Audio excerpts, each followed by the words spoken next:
And ఎందుకు పాలు వద్దనడానికి కారణం ఈ మధ్య కాలంలో ఏమంటే మనం వింటూనే ఉన్నాం పాలు ఎంత అడల్టరేటెడ్ అవుతున్నాయి. మీరు ఒకవేళ దగ్గరుండి మీరు ఏదన్నా గేదె పాలు ఆవు పాలు అలా తీసుకుంటుంటే అది కొద్ది వరకు బెటర్, అది కూడా సర్టన్ ఏజెస్ వరకు పిల్లల్లో ఎస్పెషల్లీ.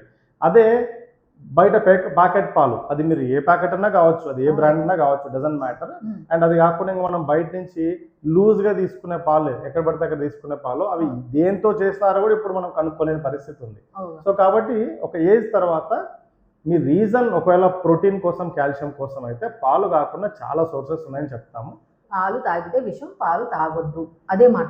అదే విషం అని అంతవరకు కాదు కానీ బట్ పాలని మీరు ఏ రీజన్ కోసం తాగుతున్నారు, ఏ సోర్స్ నుంచి మీరు తెచ్చుకుంటున్నారో దాన్ని బట్టి అది మంచా చెడా అని మనం డిసైడ్ చేయొచ్చు.